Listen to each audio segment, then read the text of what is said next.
لیکن اس دوران امریکہ کا کردار بھی سمجھ نہیں آ رہا، کیونکہ اسرائیل کے اہم اتحادی امریکہ کی طرف سے غزہ کے شہریوں کی تکالیف کو کم کرنے کی اپیلیں بظاہر ناکام ثابت ہوئی ہیں۔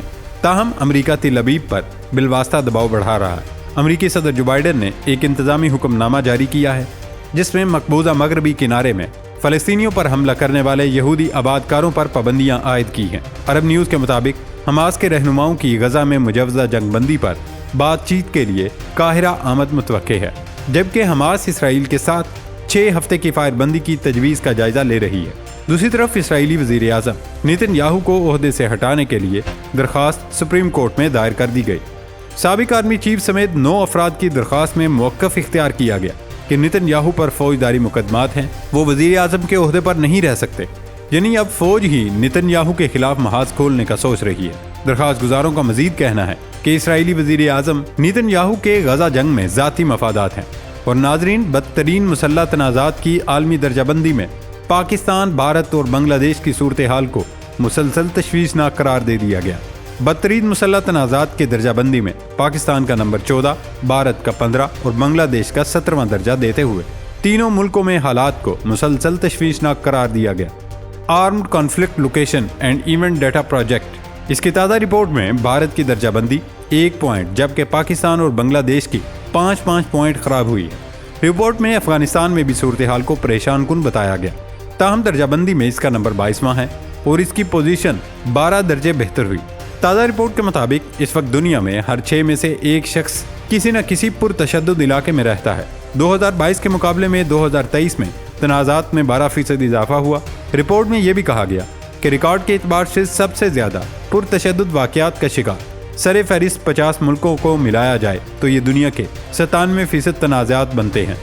اس فہرست میں پہلے 10 ملکوں میں صورتحال انتہائی خراب ہے، جن میں میانمار، شام اور فلسطین جیسے ممالک شامل ہیں۔ دوستو، اب آپ کو بتاتے ہیں کہ ان ممالک میں حالات کیسے خراب ہوتے جا رہے ہیں اور یہ کب تک خراب ہوتے جائیں گے۔ سب سے پہلے، جیسا کہ آپ جانتے ہیں کہ پاکستان میں انتخابات منعقد ہونے جا رہے ہیں۔ امریکی محکمہ خارجہ نے پاکستان میں 8 فروری کو شیڈول عام انتخابات کے دوران امریکی شہریوں کو محتاط رہنے کی ہدایت کی۔